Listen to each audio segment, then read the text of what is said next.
Everyone, please welcome Deke Dickerson.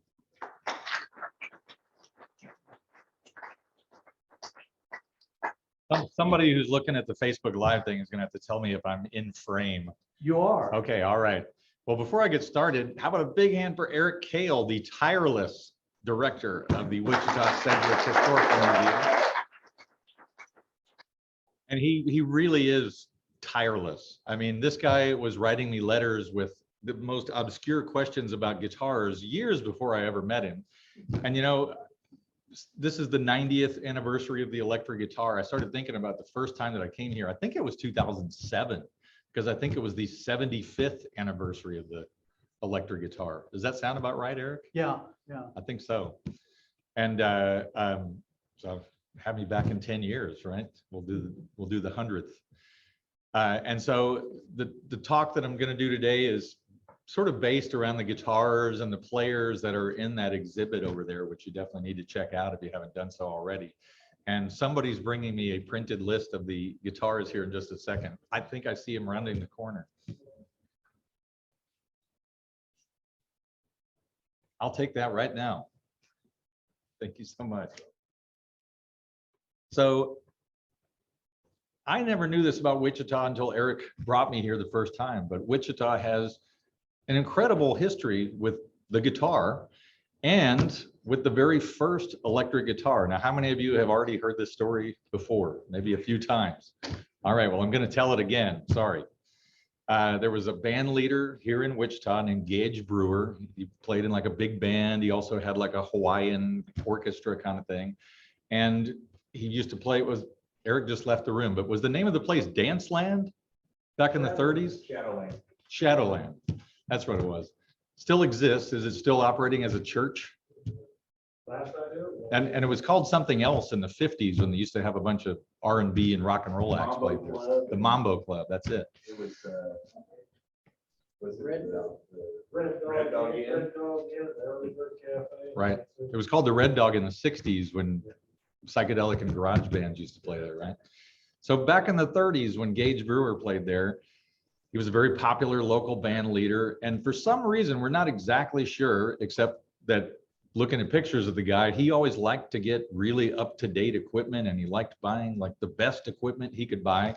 He went to California, and whether it was on purpose or purely by accident, he literally bought the very first batch of electric guitars that were made by Ropatin, which later became known as Rickenbacker. He bought an electric Spanish guitar, which was a hollow body guitar played like this that had a pickup on it. And he bought one of the frying pan lap steels from the very, very first batch. And he brought it back to Wichita, which is the very first place that an electric guitar was played to the public. Am I getting that detail correct? There was an article in the paper about it, which proves that it happened. When I was thinking that article was spring of 32, but it was actually October 2nd, 32. I've got it up on that. There you go. 10/3, 1932. So 90 years ago, Wichita was witness to the birth of the electric guitar, and that's why we have this special exhibit going on. And that's a pretty incredible thing. But maybe even more incredible is that, you know, Gage Brewer had a teaching, he had a studio where he taught students, and he had a music store where he sold instruments. When he died, he had an estate sale. This is one of my favorite stories of all time. The very, very first electric Spanish guitar was sold at the estate sale for $5. And Cliff was the guy who bought it, right? Or did it wind up with Cliff? Actually, a friend of Gage's bought that and other guitars. Okay. And ended up, it's gone through a crazy chain of ownership. Right. And is right now at the Museum of Musical Instruments in Phoenix on exhibit. Right. So it was sold for $5 at the estate sale. And then going back to, was it the 80s or the 90s, you began trying to establish the provenance of this guitar, because you could tell by certain details of it. It was super crude. It was kind of like the mid-30s Rickenbackers, but it was much cruder. It had, instead of a 1/4-inch jack, it just had two sort of pin jacks, like, you know, something you would see at a telegraph operator or something like that. And he actually wrote the Rickenbacker company and said, I think this is maybe your first guitar. And they wrote him a cease and desist letter. Like, don't say that to anybody. It's not true. But then this other researcher, a guy named Matthew Hill, right? Was he the one? Yeah, Matthew, who is the corporate historian for Rickenbacker. Yeah. Yeah. He found the paperwork deep in the file somewhere that proved that this Gage Brewer guitar was in the very first batch of electric guitars ever made and was the very first electric Spanish guitar ever made. So that guitar wound up selling for $5 at an estate sale here in Wichita. But that guitar has been featured in a lot of books and other exhibitions, right? Yeah, it has been. You showed me that coffee table book that's this size, and it occupies a full page in that. And most recently in the Rickenbacker collection by Martin Kelly. Right. And also the Pinecaster series that's featured in That's there. right. So that's Wichita's tie to the first electric guitar. But you know, that guy, Gage Brewer, he also played later Rickenbacker and Electro guitars. Am I getting that right? He had a whole mess of those guitars over the years. Yeah. And they're sort of scattered around. You wound up with one or two of those other Gage Brewer guitars. Didn't Yeah, you? from barn sales and things locally. And the one that's on display in the exhibition is one of his, or no? No, that one actually came from California, but the one in the spirit of Wichita up in the permanent collection belongs to the museum, and Gotcha. it was a Wichita found. Gotcha. Yeah. So anyway, you can see that's a 90-year-old electric guitar, as old as it gets. Now, a lot of these very early 1930s instruments were all made by the same company, but they kind of went through some changes. They were known by a couple of different names. Originally in 1932, it was called Ro-Patin, which is like the worst name ever, but that's what it was. And that stood for, remind me again. Well, there's a couple of thoughts on that. One would be it was Rickenbacker Original Patented Instruments, Right. and the other is Electro Right. Patent Instruments. There you go. But right after that, they were known as Electro Instruments. Labeled that way. And right after that, they were called Rickenbacker, but spelled with the original German spelling of Rickenbacker with an H in there. And then later on, they changed it to Backer with a K. But those real early 1930s instruments say Rickenbacker. And we have one of those on display. It's a Ken Roberts model from 1934, 1935, something like that. Uh-huh. And what's interesting about Ken Roberts is, you know, they advertised this guitar, the Rickenbacker Ken Roberts guitar. Now, artist models were not unknown back then. People knew that having a famous artist play your guitar would sell more guitars. The funny thing is after almost 90 years, we have no evidence that Ken Roberts actually existed, which is really, really strange. He's not in newspapers.com anyway. Yeah, it literally, Ancestry. I mean, it's pretty tough in 2022 to register 0 Google hits. But Ken Roberts registers 0. Now, there was a famous yodeler later on named Kenny Roberts, but he's much, much younger. Like he recorded in the 50s and 60s. So anyway, we have one of those Ken Roberts Rickenbackers in the exhibit as well. And then the third Rickenbacker that we have on display in those early years is a guitar called the Model B, which was made out of Bakelite. Do we have any Bakelite jewelry collectors in here? I know my girlfriend Sally Jo is. It was kind of an early form of plastic, like a really hard cast plastic. Like a bowling ball. Like a bowling ball, yeah. And it was hard enough that you could actually drill screws into it. And so Rickenbacker had this idea that they would make lap steel guitars out of this Bakelite plastic. And they did. They screwed metal pickups and pick guards and tuning machines into this cast piece of Bakelite plastic. And those suckers are still around today, and they are virtually indestructible. I mean, it's really, really difficult to put a dent in one of those things. And so a large part of the talk that we're going to have today and a large part of the exhibit is about electric solid body guitars. The very first electric solid body guitars were not the type that you played like this that we call Spanish guitars. The very first electric solid body guitars were lap steels that were played by hillbilly musicians or Hawaiian musicians. We have a picture. Oh, there's a guy playing a frying pan lap steel right there. And you can see that that one was actually cast out of solid aluminum. All the electric Spanish guitars in that era were hollow body regular guitars that were sort of retrofitted with an electric pickup for amplification. But the idea of the solid body guitar came from these guys playing Hawaiian and hillbilly music on these lap steels. A very good example of the sort of guitars that were sold in the 1930s for Spanish style players is a Radio King Roy Smeck model that is in the exhibit. And it's a standard archtop guitar that's retrofitted with a pickup and a volume and tone control. And Roy Smeck, in case you walk by this exhibit and you don't know who the heck he was an incredible vaudeville era performer. He played guitar, lap steel, banjo, and ukulele. And if you have a chance, go to YouTube and look up Roy Smeck, because that guy was the original Eddie Van Halen. He really was. This guy in the 1930s would play these ukulele things. And I can already hear some of you in your mind thinking, that's so corny, man, ukulele, especially these young guys in the back. But when you see these YouTube videos, this guy was shredding on his ukulele. And he was, and then he would just spin the thing around, and it would spin around like 50 times, and he'd catch it midair and he'd just start playing it again. I mean, he really was like a superstar back in the 1930s. And so I'm sure that having the Roy Smeck name on the Radio King guitar actually sold a few guitars, unlike the Ken Roberts celebrity endorsement. And then there was. Oh, well, yes.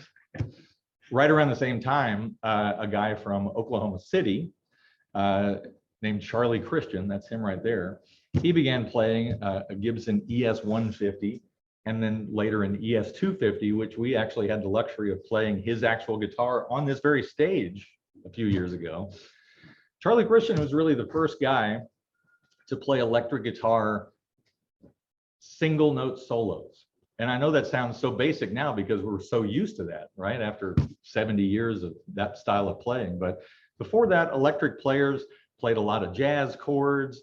They might play some sort of chord melody style. But before Charlie Christian, they really didn't play single note solos. And all of a sudden, here's this African-American guy from Oklahoma City, a real young guy. And he's just playing this incredible stuff. And he wound up playing for Benny Goodman and several others, and then wound up dying of, I think it was tuberculosis, yeah. Right? Real early on. Very young. Very, very young. And the story of how our friend Lynn Wheelwright found his blonde ES-250 guitar is another one of these incredible, unbelievable guitar stories. He's very nice. He's offering you a seat. He was worried about you there. Thanks, Dave. And we had the Charlie Christian guitar on display here at the museum. What year was that? That would have been in 16. Yeah. Yeah. Not that long ago. That was the same weekend that Marty Stewart and those guys were in town. Yeah.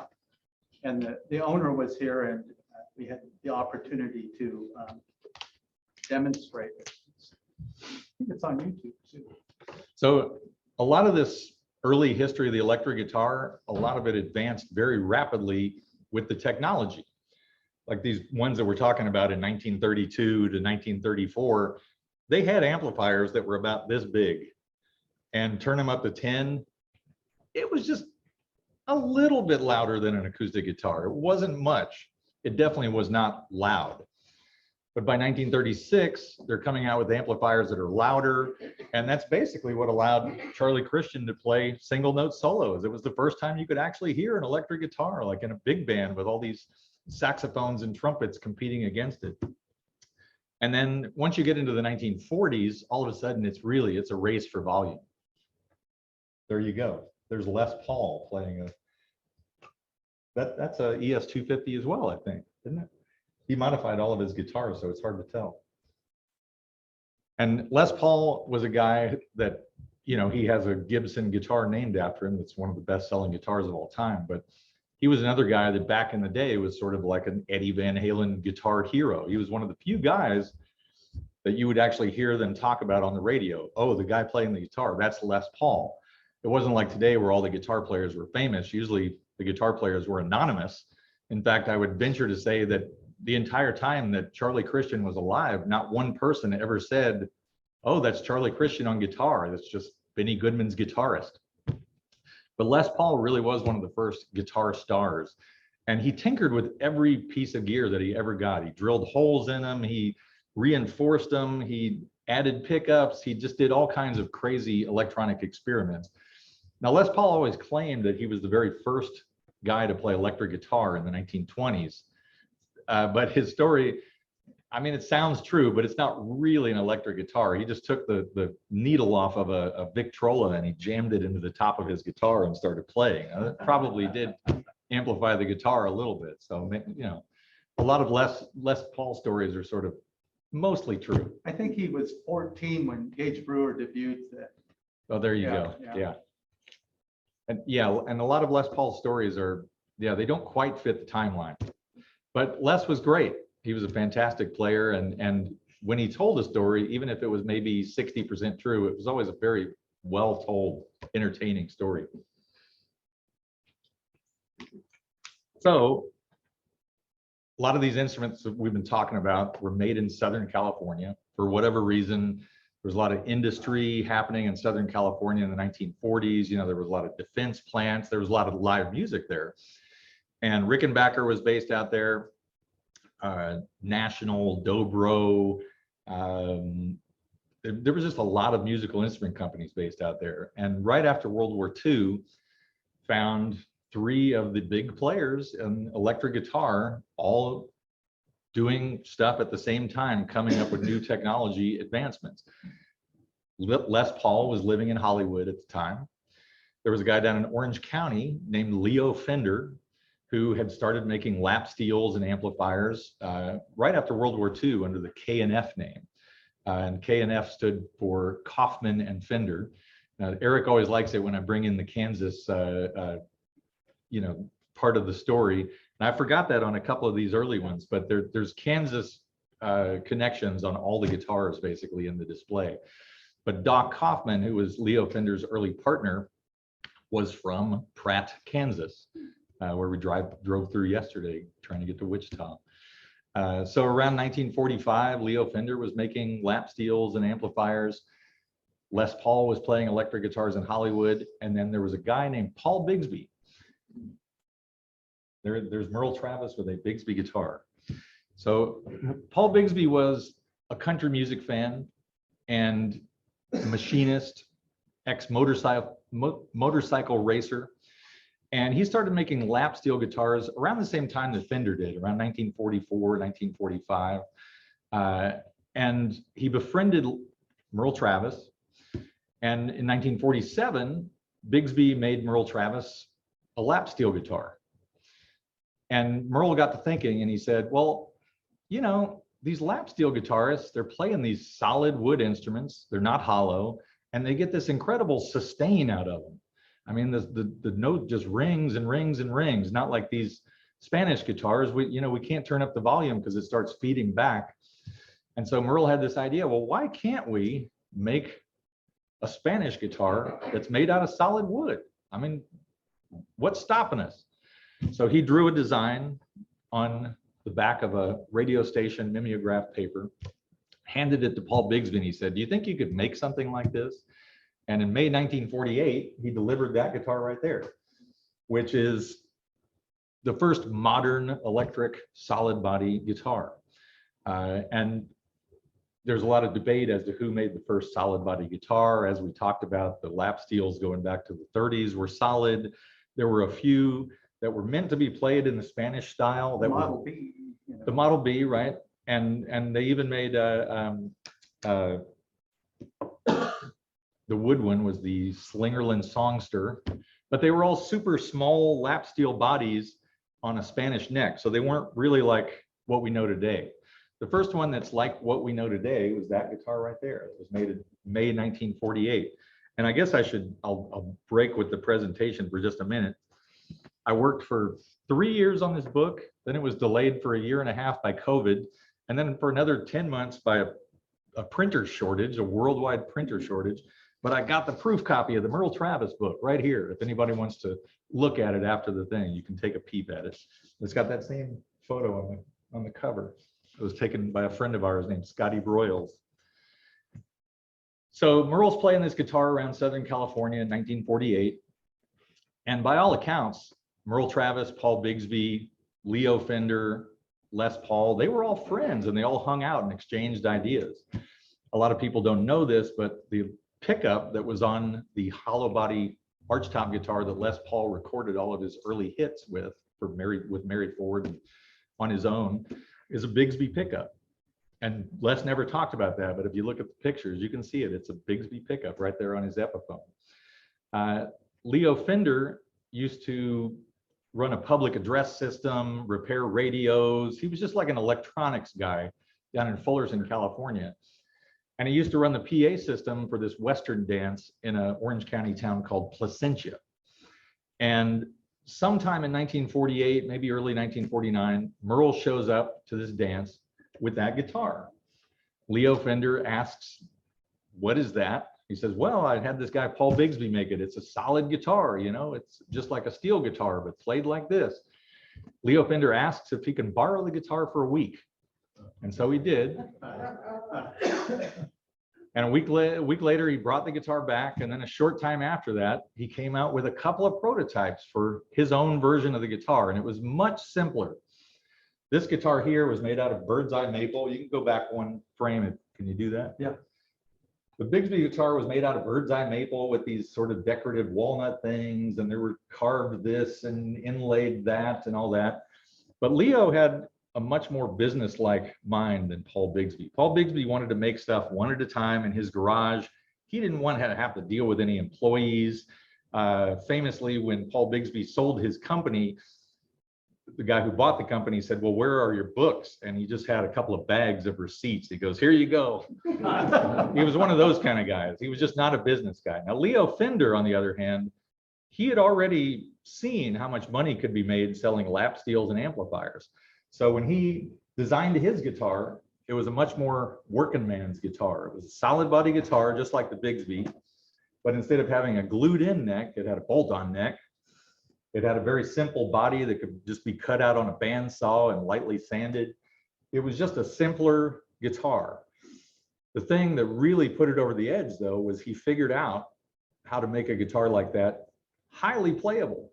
You know, there were a lot of people back then that were sort of working on backyard experiments and that sort of thing. And you play a lot of those guitars now and they're like, it's okay. I wouldn't want to do a gig with this guitar, you know. But the Fender guitars right out of the gate were highly playable, good sounding instruments. And I really think that that sort of put him over the top. That and a guy named Jimmy Bryant. Does anybody know the name Jimmy Bryant here? Pretty obscure name these days, but he was another guy, and I'll keep bringing up this reference.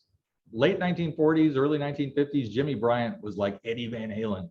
You'd hear this guitar on records by Tennessee Ernie Ford or K-Star or people like that. That was Jimmy Bryant. And somehow or another, Leo Fender convinced him to go from endorsing a Bigsby guitar to endorsing his brand new Fender guitar. That's not Jimmy Bryant, by the way. That's our good friend From Doc Kaufman from Pratt, fooling around with a Fender, looks like a broadcaster. So once Jimmy Bryant started playing this guitar, originally called the Esquire, then renamed the Broadcaster, then renamed the Telecaster, sales took off because everybody, how does he sound like that? Well, the truth is Jimmy Bryant could literally play a log with a barbed wire on it, and it would sound like that, but it sold a ton of Fender electric guitars. And people were very resistant to the idea of a solid body electric guitar. They just thought it was weird. And strangely enough, it was all these hillbilly musicians that sort of brought it to the mainstream. And yes, very important thing.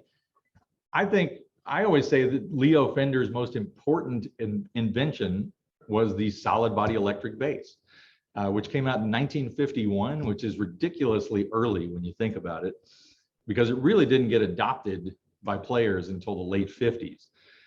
But in 1951, Leo saw a need. He saw all these bands traveling around, playing to thousands of people, and they all had those upright violin doghouse basses strapped to the top of their buses or station wagons or whatever. And you'd go to see them play and you couldn't hear the bass. There was really no way to amplify the bass back then. Is anybody familiar with the company Ampeg? Oh, yeah. So Ampeg actually started making a primitive contact pickup built into the peg of an upright bass. That's where they got the name. It was an amplified peg. And the peg would go into this amplifier that they made. But even those were like, you couldn't read, it wasn't bass. And Leo had this idea. He said, we should just make a solid body electric bass. And right out of the gate in 1951, this is a very playable instrument. It had the long scale, the pickup sounded really good, but players were very hesitant to adopt it because, especially, if you've been playing jazz or classical or whatever on an upright bass, it was just weird all of a sudden be playing like this. One of the very first guys that adopted the Fender electric bass was Shifty Henry. And probably none of you have a clue who Shifty Henry was, right? Especially with that crazy spelling. Yeah.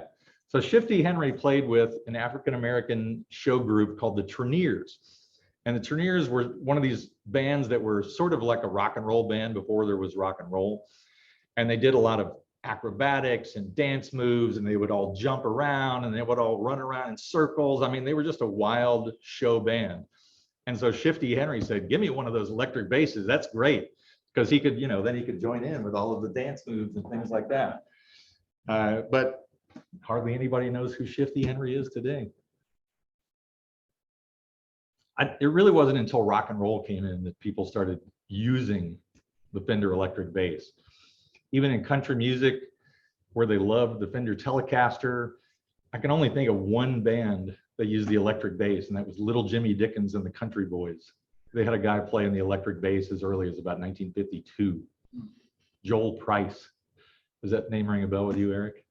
No, but I know I can have the image of that. Yeah. And we've heard from a lot of people who were around at the time. They said, well, before there was the electric bass, everything was real quiet.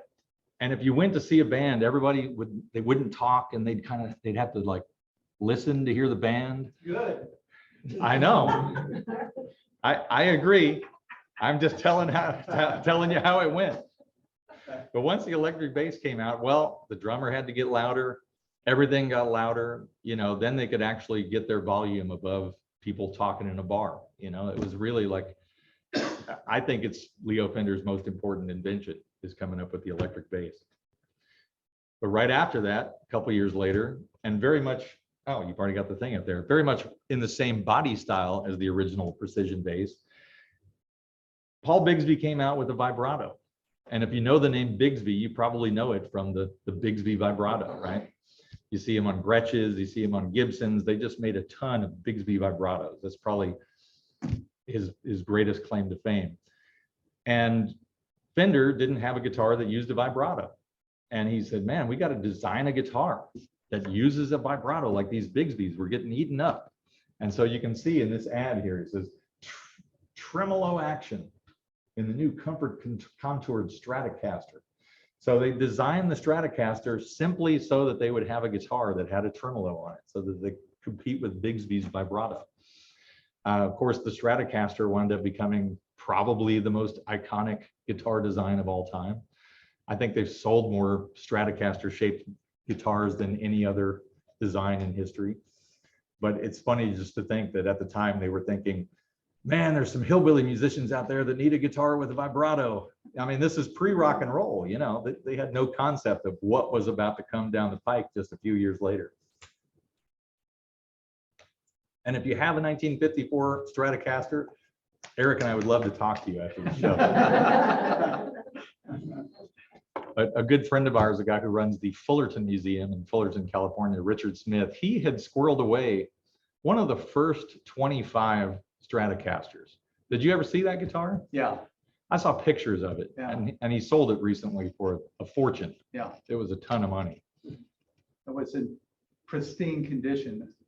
And it's, I've seen Stratocasters and I've seen old Stratocasters, but to see a 54, especially one of the first 25, it's really weird because it was super primitive. It was like, man, they really hadn't worked out a lot of details at that point. It was number 25 of 25 million. Yeah, something like that. Exactly.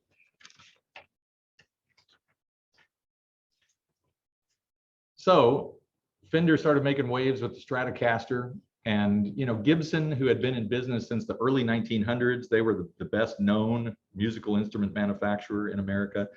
They had an electric guitar. They started making the Gibson Les Paul, which, if you trace the body of the Merle Travis Bigsby, it's exactly the same shape as a Les Paul. I'm just pointing that out. Paul Bigsby was very, very influential to those early electric guitar makers. Gibson needed a new design. They were sort of thought of as a fuddy-duddy sort of grandpa's guitar kind of company. Oh, we're still talking about Fenders. Well, just We should so point out that, splashy compared to. well, and I just said, they made the Stratocaster so that hillbillies could play a guitar that had a vibrato. But interestingly enough, blues guys latched onto them as well. Ike Turner played one. This is Pee Wee Creighton playing a very, very early custom color Stratocaster. And what the blues guys did with them was just completely different than what the country guys did, which I've always found interesting. Is here's a guitar, let's see what you can do with it, and guys like Eldon Shamblin were playing Western Swing with Bob Wills and the Texas Playboys, and then guys like Pee Wee Creighton and Ike Turner were just murdering this guitar, just playing these wild whammy bar licks. So it's very interesting how they took the same tool and made completely different music out of it. But now let's move on to the Gibson thing. So I was starting to say Gibson were sort of thought of as an old fuddy-duddy company in the mid-1950s. And even though they had electric guitars, Fender was creaming them with their amplifiers. Fender just outsold Gibson amplifiers 5-1. And even today, it's very rare to see a Gibson amplifier from that time. You just see way more Fender amplifiers. So they felt like they had to come up with a guitar design that would posture them as a modern, futuristic company. And the president at the time was a guy named Ted McCarty. He hired as a designer. He said, make me 3 designs that are just from the future. And they came up with the Flying V, the Explorer, and a 3rd design that they never actually made more than maybe a prototype called the Modern. And this is from a 1957 Gibson Trade magazine. You can see that the original prototype of the Flying V was made out of mahogany. It's like a dark wood. But when they actually manufactured them, they were made out of this light wood called Carina, which I think was a trade name for some sort of African limbo wood, something like that. And we've all seen Flying Vs and Explorers, hard rock guys, heavy metal guys, whatever. But when these guitars first came out in 1958, people hated them. They thought they were the stupidest things they had ever seen. Nobody would play them. The few that were sold were generally hung up in music stores, like in their window, like, hey, look at this crazy thing. Going back over the history of it, I think there's something like 22 Explorers that were made between 1958 and 1960, and maybe 100 Flying Vs, something like that. So they barely made any of them at all. One of the guys who did play a Flying V, and his bass player played the only Explorer bass, was Lonnie Mack, right there in the playing the Flying V. And if you don't know the name Lonnie Mack, he had a big hit with Memphis, the instrumental version. He also had a couple other hits like Wham and things like that. He was a great guitar player. And he's really one of the few guys that used the Flying V back when they were actually first made. The only one to put a Bigsby on. Yeah, he very awkwardly put a Bigsby that was sort of mounted in between the 2 horns of the Flying V. And this Explorer bass is the only one that they ever made. So in case you're sort of listening to this story about the Flying V and the Explorer thinking this is kind of boring, I should tell you that these are now the most valuable vintage guitars in the world. For years, they were going for about $250,000. The last couple ones that have sold, Explorers, I think were around $600,000. And yeah, they're just rare. I mean, they just don't exist. I will have to tell a personal story. And I hate people who do the name dropping thing, and I try not to do this, but this was a really fun experience for me. You guys know who Rick Nielsen is that plays with Cheap Trick? So Rick Nielsen, I knew, had a Guild Merle Travis model, and I was writing the Merle Travis book, right? So I sent some emails trying to get in touch with Rick. I said, I really want to see your Guild Merle Travis model, you know, I'm writing this book about Merle Travis. And so I got a thing, said, yeah, he'll see you whenever you're coming through Rockford, Illinois, you know, let him know. Sally was really bummed about this because she's a huge Cheap Trick fan and she didn't get to go on this one. But I stopped at Rick's house thinking that I would get to see this guitar, take some photos and leave.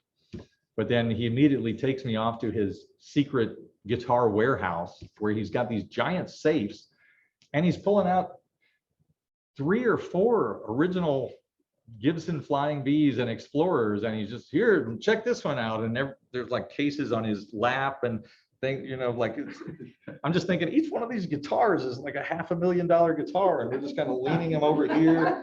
And that was quite a day. But you know, Rick was a smart guy because when Cheap Trick started making money back in the 1970s, they were like $1,200 guitars, maybe $1,500 guitars. And he just went around buying them whenever he saw them. So really the only guys that have them now are the guys that bought them for that kind of money way back when. And I remember when I first got into vintage guitars in the 1980s, they were $15,000 guitars. And it was, oh, who would ever pay $15,000 for a guitar? But it would have been a wise investment if I had that kind of money. Do you have a picture? You don't have a picture of Pani Gonzalez, do you? No. So I just have to tell one story about the Gibson Explorer. They made one prototype called the Futura, and it was a slightly different shape, slightly different headstock, and it was sold by a Gibson salesman to a blues guitarist in San Antonio, Texas, named Pani Gonzalez.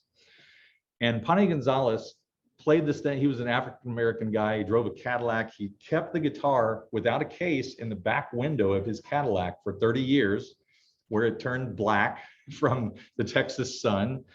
And then he had it stored in a garbage bag on his porch. This was the Explorer prototype, the only real Gibson Futura.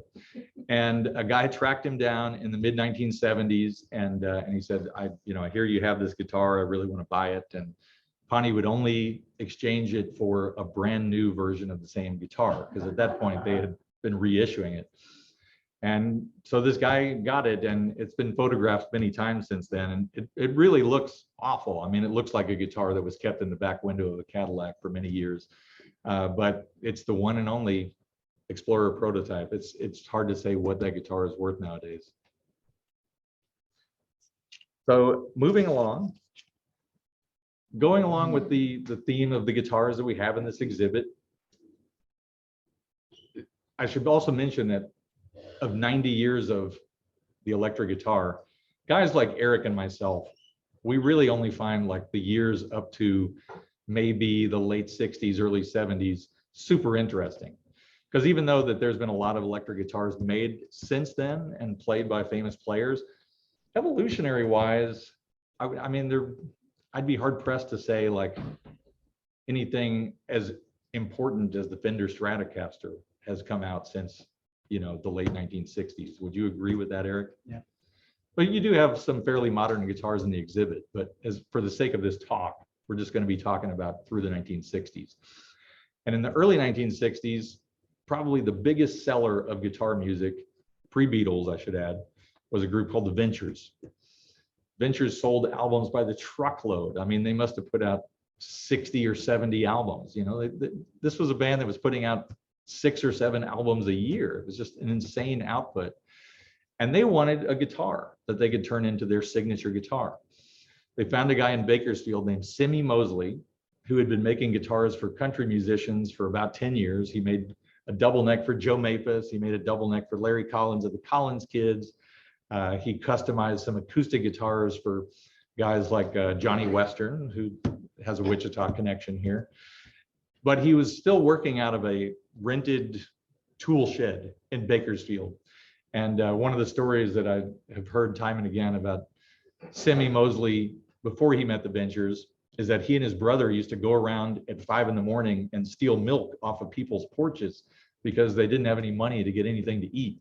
So they were literally living off stolen milk, and occasionally they would get some bologna and they would just eat bologna and milk, which makes me feel sorry for their gastrointestinal systems. But Noki Edwards of the Ventures was passing through Bakersfield, and he got to play a Mosrite, and he said, "This is a really good guitar. Who makes this?" And a guy named Gene Moles, who was a sort of a star there in Bakersfield, he said, "Well, this is made by a guy, Semi Mosley. He makes guitars, you know, in a tool shed outside of town." So the Ventures approached Semi Mosley, and they said, "Look, we want a Ventures model guitar, and your guitar is it." And Semi agreed to do it. Now, this guitar that he had just designed was originally going to be a Joe Maphis solid body, and they had made about 20 of them that looked just like Ventures model guitars, but they actually say Joe Maphis on the headstock. Well, he sort of shafted Joe Maphis at that point, although he would eventually make a Joe Maphis model. And they started making the Ventures model Mosrite guitars and basses. And these guitars sold by the thousands. I mean, they were super popular in the mid 60s. And Ron Starkel, who played in bands around that time, you could probably attest to this. Mosrites were expensive. Yeah. Right? Like, I mean, you could buy a Fender or a Gibson for about $275, $300, but a Mosrite was $400. Yeah. They were sort of considered like a very deluxe guitar to buy. Semi Mosley, unsurprisingly, once he was flush with millions of dollars, was very bad with his business decisions. He would basically leave the factory for weeks at a time in a Cadillac limousine that had one of the earliest mobile phones in the back of it. Basically just didn't manage the company very well. And so the company went bankrupt in 1968. Then he tried reviving it multiple times over the years in the 70s, 80s, and 90s before he eventually died in 1992. But these original Mosrite Venture model guitars, of which we have one on display in the exhibit, are really unique examples of that whole mid-1960s electric guitar phenomenon. What year is that one that's in the exhibit? It's a 65. That's what I thought, yeah. I think the 65s are the best year, Ah, honestly. They started making them in 63, and they go for more money because they're earlier, but I think he had kind of all of the designs worked out. I think the best playing ones were in 65. So the last thing that we'll talk about is one of these Kansas-made Holman guitars, but it's part of a bigger phenomenon that I just mentioned a second ago. Once you had groups like the Ventures, and then of course the Beatles and all these other British invasion bands, live music was like the thing in the mid 1960s. Everybody wanted a band. They wanted to play guitar so that girls would scream at them like they did with the Beatles. They couldn't make electric guitars fast enough. So all these companies like Gibson and Fender, they literally couldn't keep up with the demand. I mean, Gibson went from a factory about this big to a factory about this big in the space of 5 years, just trying to keep up with demand, and they still couldn't keep up with demand. So you had all these small companies coming up with their own version of the electric guitar, just trying to fill this demand that was created by the mid 1960s rock and roll guitar boom. And there's the Beatles right there, in case you were unclear. And, you know, we were talking about Rickenbacker early on. They made some of the earliest electric guitars in the 1930s. I should point out right now that Rickenbacker made guitars by the dozens until the Beatles came along. If you look at their production totals, and there's a very nice 1959 Rickenbacker guitar in the display, but if you look at the production totals up to 1964, they made like 36 of this model, 42 of that model, 18 of that model. I mean, they hardly made any guitars at all. But then George Harrison got a 12-string guitar.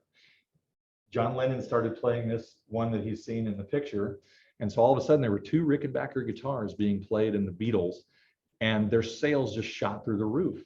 And Rickenbacker is still in business today, making guitars in Orange County, California, basically still capitalizing on that Beatle boom that happened in the mid 1960s. And it's really funny to think about, you know, going from making 18 of a certain model to just making thousands and thousands. And I believe that Rickenbacker still has like a 2-year waiting list or something like that. I mean, if you order a brand new Rickenbacker, you have to wait 2 years for one. It's crazy. But that's what the sort of celebrity endorsement like the Beatles would do. Which brings us around to Holman guitars. there was Eric has filled me in on so much electric guitar history that happened in Kansas. And, you know, I was only sort of vaguely aware of it before that. But one of the most fascinating to me is there was a company called Holman Woodell that were based out of Neodesha. Neodesha. I knew I was going to mispronounce that. And they started making guitars for Wurlitzer, the piano and organ company. They made guitars for a music company up in Green Bay, Wisconsin called the LeBay 2x4. Now, if you're a real guitar geek, you may remember the LeBay 2x4. It literally looked like a 2x4 with pickups on it and a neck. And they made about, I don't know, 45 or 50, something like that, very limited quantities. And then they made a bunch of guitars under the name Holman and Al Ray, right? Is there anything else I'm forgetting? 21st century. Right. The company was sold. I was reading this on the internet when I was writing some blurbs for Eric, that the company was sold, and the guy who bought the company started calling all these same models 21st century ones. And were those still made in Kansas? Okay, they were. It gets sketchy by then. There's not good records, and I don't know that the 21st century actually ever got off the ground. If they sold it, it probably still had the name on them. There are a lot of them you find that don't have any name on them. Right. Kind of in that transition. There's one on exhibit that we had that was a Guitargan 21st century. Oh, right. Guitar. Well, and if my memory is correct, the guy from Devo played a 2x4, but it was a 21st century, wasn't it? I think so. Huh. Yeah. Sorry, we're getting into the weeds here, folks. But between 1964 and 1968, they literally could not make electric guitars fast enough. There was just all these bands popping up. Just every teenager wanted an electric guitar. They wanted to be in a band. And so all these companies like Holman here in Kansas and basically all over the country, and especially in California, they were just cranking them out. And then what happened with a lot of American manufacturing is all of a sudden they started bringing in much cheaper stuff made in Asia. And so these Japanese guitars started showing up in the late 60s, and they really weren't bad. They were pretty decent guitars.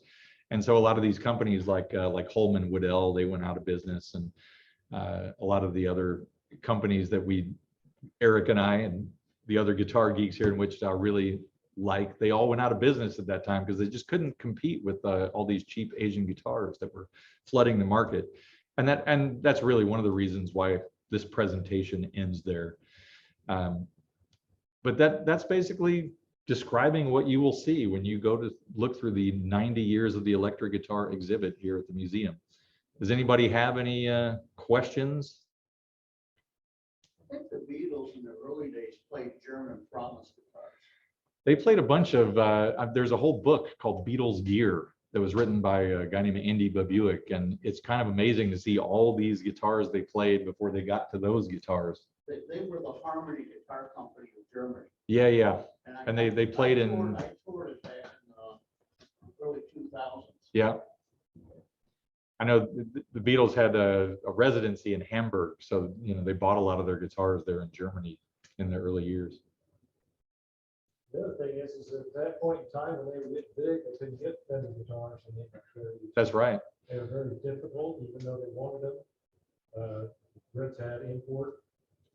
And as soon as they could, they did, right? Yeah. By Revolver, they jumped into. There's a lot of Fender guitars on Revolver, and we'll forth from there. The same with amplifiers.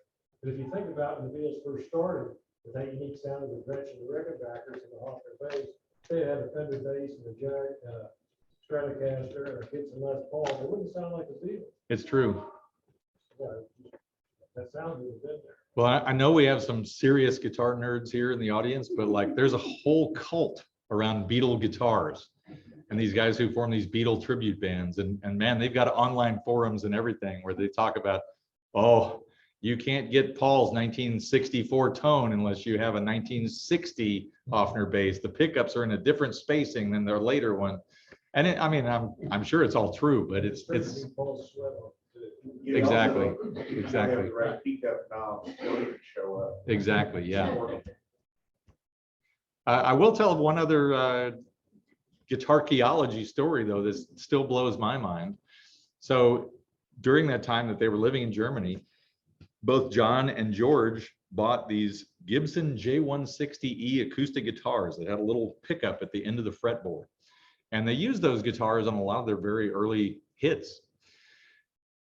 One of them was still around. I think George had given his to, anyway, there was two of them, but then there was only one, and nobody ever knew what happened to John Lennon's original J160E.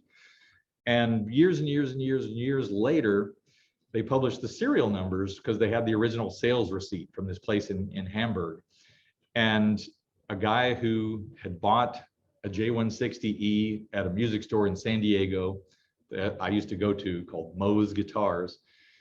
He had bought it for whatever the going rate was at the time. It wasn't very much. And I think he bought the guitar in the 70s, maybe the early 80s.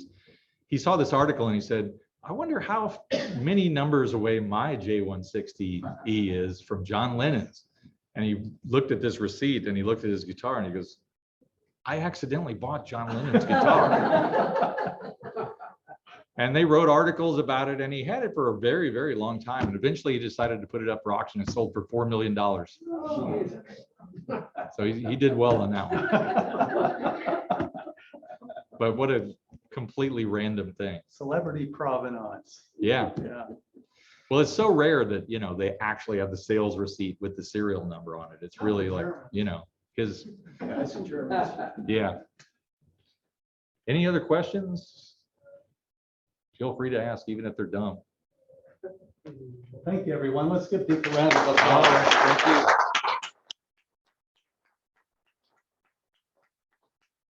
I don't know how we're doing on time, but I feel like I should play something. Yeah, sure, if you'd like to. I mean, Yeah, we'd it's appreciate it. yeah, we still have 7 minutes. All right.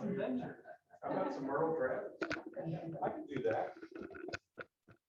And does anybody want to hear the story about this guitar? Sure. So I wrote a book called Strat in the Attic. And it was all these stories that I've been telling you about, you know, people finding collectible, historic, valuable guitars out in the wild. And to me, it's not really that interesting if a rich guy goes and pays a bunch of money at a music store. It's like, that's just not really a very interesting story. So I tried to make the book all about things like I was just telling you. A guy accidentally bought John Lennon's guitar. After I had finished that book, there was a guitar maker in Los Angeles that passed away. His name was R.C. Allen. And R.C. was a clinical hoarder. He really was. I bought the contents of his shop from his family, and it took me about 5 weeks to excavate a shop that was smaller than this. It was just completely packed full of stuff. After I got done getting all the stuff out, separating the rat skeletons and the McDonald's wrappers from 1983 from all the good stuff, I went up to the attic. I'm like, I just got to make sure there's nothing up here. And I turned over this nasty carpet. There was a mattress on a carpet. The carpet was all like sticking together like glue and stuff. It was just horrible. And I'm like, it was a neck. I picked up this neck, and it was this neck. It was a 1961 slabboard Stratocaster neck up there in the attic. And it was so badly boogered up. I think what must have happened is that RC completely screwed the neck up and then just hid it up in the attic. Because if you look real closely, the truss rod is supposed to go in this way, but he dug a hole in the end of the fretboard this way, and it's broken here and re-glued. I mean, it was really boogered up. But it was a real 1961 neck. And so I had it for about 6 or 7 years, and I mentioned it to a friend of mine, a guitar dealer named Jay Rosen. I said, man, I've got this neck. I really want to find a body. And he said, I've got a 1961 body, and it's all beat up just like your neck. So I took that, and everything else you see on it is a reproduction. Everything else is a newer part, aged to look like it's old. But that's the story of this guitar. And I had a friend who was a vintage guitar collector and dealer up in Michigan. He was a real character. His name was Big Jerry. And he died basically right at the exact same time I was finishing putting this guitar together. So I nicknamed this guitar Big Jerry after him. You want to hear a Merle Travis song? Okay. This is probably his most famous song. Some say a man is made out of mud. A poor man's made out of muscle and blood. Muscle and blood, skin and bones. A mind that's weak and a back that's strong. You load 16 tons, what do you get? Another day older, deeper in debt. St. Peter, don't you call me, 'cause I can't go. I owe my soul to the company store.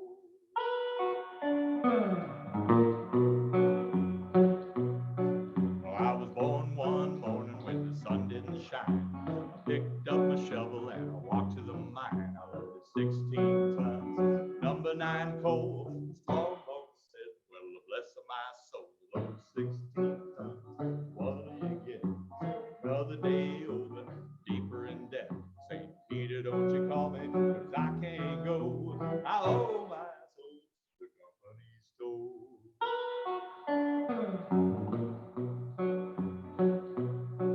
Well, I was born one morning, it was drizzle and rain, fighting and trouble, my middle name. I was raised in the canebrake by an old mama line. Ain't no high-tone woman make me walk the line. You load 16 tons, what do you get? Another day older, deeper in debt. St. Peter, don't you call me, 'cause I can't go. I owe my soul to the company store. This is like the original gangster rap song. Well, if you see me coming, better step aside. A lot of men didn't and a lot of men died.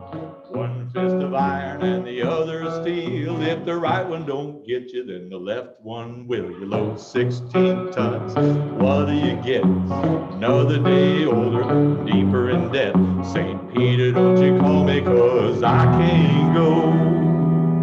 I owe my soul to the company store.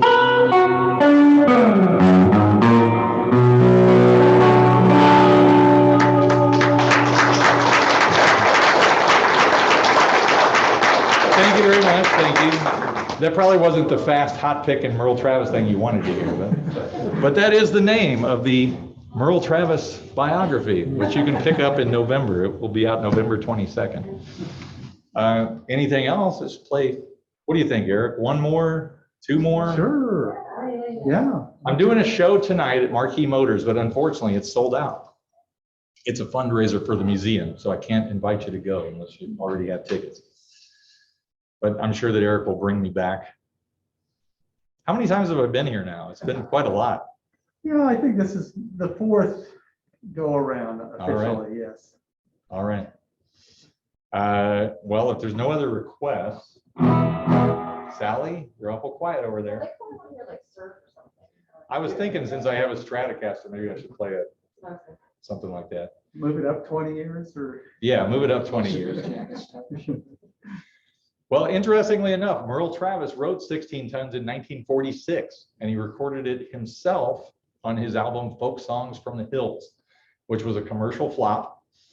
And years later, Tennessee Ernie Ford was looking for a new song, and they worked up this arrangement with Tennessee Ernie Ford snapping his fingers like that. Late 50s or something. That was 1955. Ooh.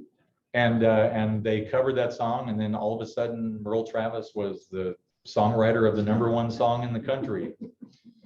And if you read the book, every time something really great happened to Merle Travis, he would figure out a way to screw it up. So literally just a couple of months after 16 Tons became the #1 song in the entire country, Merle had a shootout with the police outside his Van Nuys home. And interestingly enough, he wasn't really well known enough to make all of the headlines, but the headlines all over the country said 16 Tons rider gone amok. Yes, sir. You ever get the throne hooked up? With Merle Travis's throne? oh, not yet. Not yet. I love that story. It's a good story.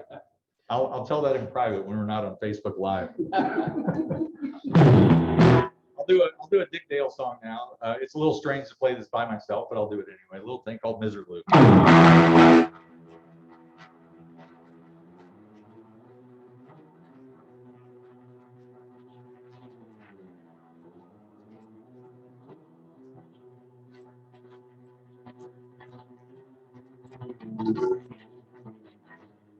You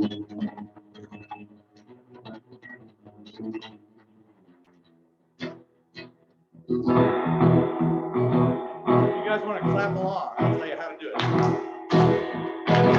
That's it.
Thank you very much.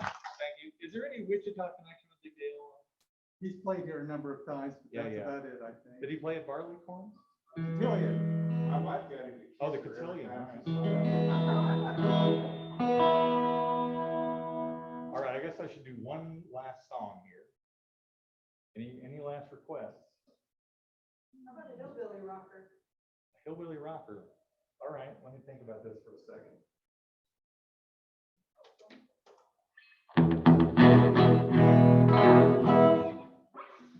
Putting me on my toes. Probably a Deke Dickerson song. Well, yeah. That's a little obscure, but There's Wichita. that's true. That's true. All right, I'll do a song called "Beat Out My Love."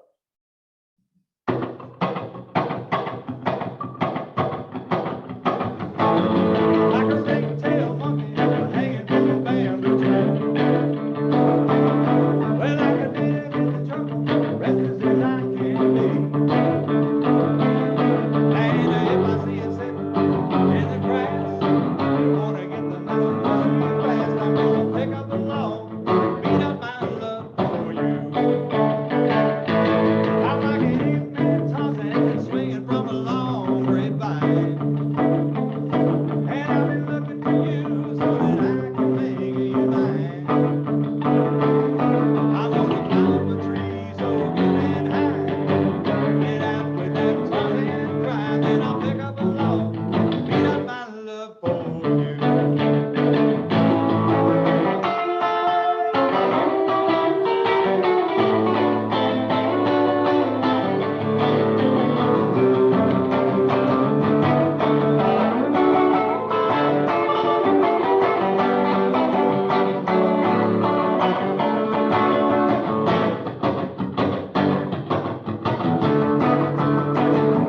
When I'm in the jungle, I'll do as the natives do.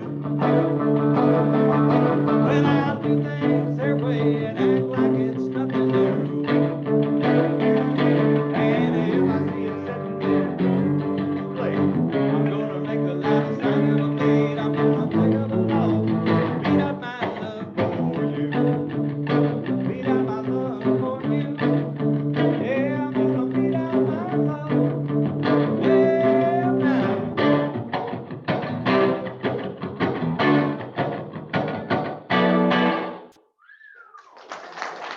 Thank you guys so much. Thank you, Eric. Eric, do you have any closing remarks? Well, I'd like to thank you all for joining us, and we'll let you know that down in the museum's gift shop, we have some interesting special one-day only items from that Deke has brought with him. And also, we're going to do a little informal tour of the exhibit here in a few minutes. So thank you all for joining us.